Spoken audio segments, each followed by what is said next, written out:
everyone, it's Paula from Paula Quilting. Welcome back to my channel. Today is the second part of my big wedding quilt series, and I need to do some more blocks for that quilt to be finished. And I'll be working with the scraps which came out from the squaring up my previous Wonky Drunkards Path blocks. So the quilt I'm making is 6x8 layout of 10.5 inch blocks. And I've got 42 of those big blocks from the previous tutorial, so I need to make another 6 big blocks or 24 small ones if I go with the 5.5 inches blocks. So this is all the scraps I've got from that tutorial, and I need to work it out to make well, something. So first of all, I was thinking to make some smaller Drunkards Path blocks, and I think I will make few of those definitely, but I'm not sure I will have enough. I maybe do 2 or 3 sets to fill in the gaps, and then I think I'm gonna have to work out something else. Let's see what we can make out of it. So the block I'm going for is 5.5 inch cut. So for the Drunkards Path, you know, with the previous tutorial I went like 2 inches wider to square it up, and I'll probably go with the similar here because I don't, you know, it's a wonky one, so it's not going to fit exactly. So for the 5.5, I think I'm going to aim for 7.5 to start from, and then I will square it up. So let's see what we can get from it. For after project comments and suggestions, stay till the end of this video. So I've got few type of scraps from that project. I've got those strips where there are 2 colors of the fabrics.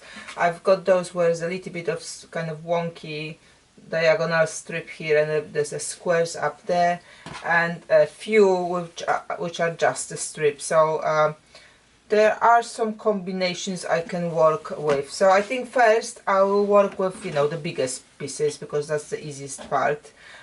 So the plan will be to sew a few together, get them nicely mixed up until I've got that 7.5 inch width.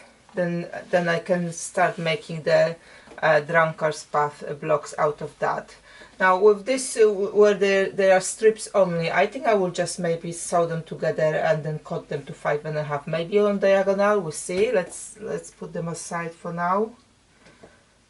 And let's see what we can put together here. Okay, I got the ruler here, which is 6.5. I think if I stitch those 2 for 6 pieces, I should have enough to cut 7.5 inch square for the first type of the block. So I will layer those stacks here and see how many of those blocks I can achieve from that type of the strips.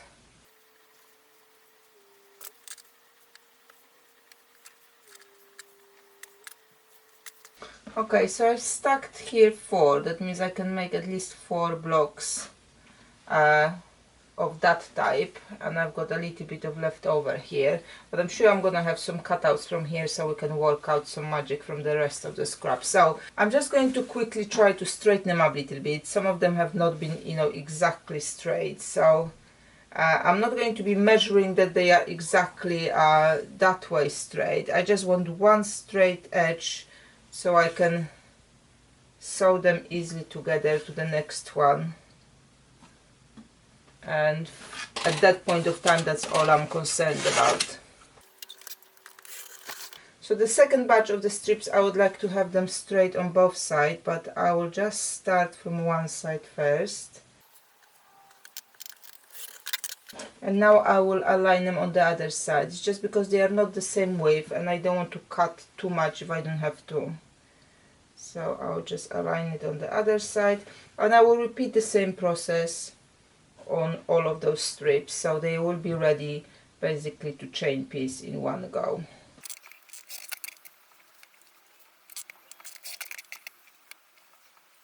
Okay, this side looks pretty straight, so I will just leave it as is. If it was that side which I was cutting off from the block, it will be much straighter obviously than the side which came out from just sewing the block together.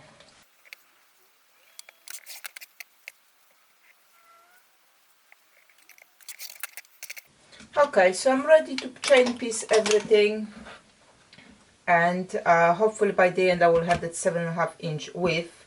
We'll square it up and we'll add some background fabric, and we'll do some more smaller Drunkards Path blocks.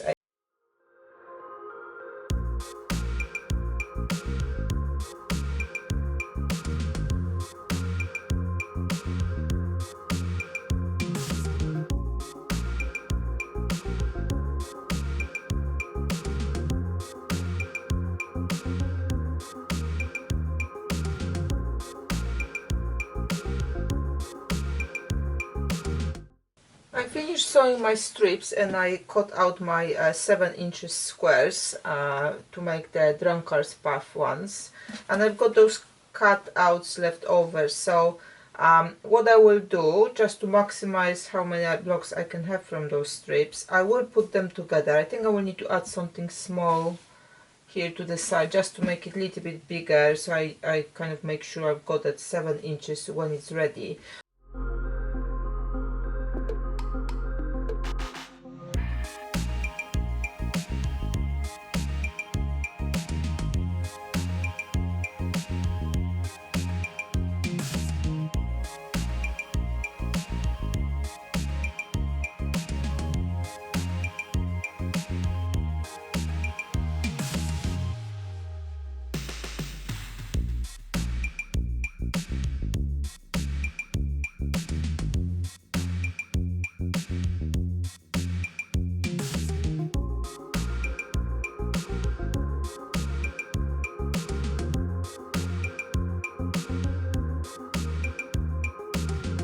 I finished my mini Drunkards Path Scrappy blocks, and I'll just quickly pop a few here so you can see what they look like.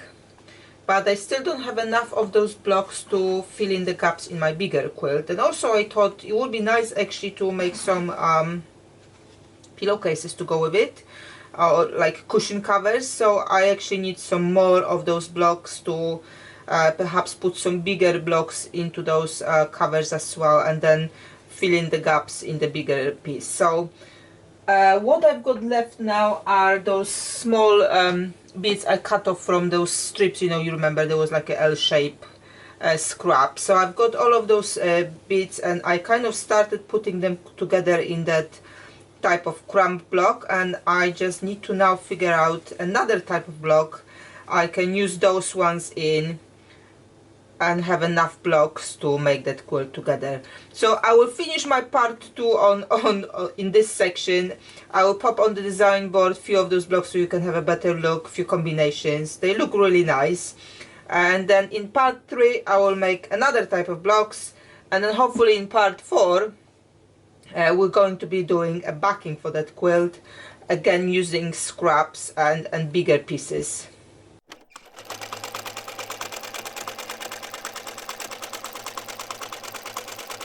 I hope you enjoyed this quick tutorial. As you can see, actually it's not so complicated to do that type of the block, especially if you're doing it wonky. You're not kind of going with any specific measurement. It's quick and easy, but actually the bigger blocks are going even easier. So just because the angles are kind of, you have it on the bigger surface, so it goes easier through the machine. So if it's your first kind of block with the angles like it was for me, maybe start with bigger. I'm pretty sure it will be much easier as it was for me. As usual, check the description below for the links to the first part and other tutorials and resources I've mentioned in this video, and I hope you join me in the part 3 and 4 soon. Thank you for joining, thank you for watching, and see you next time.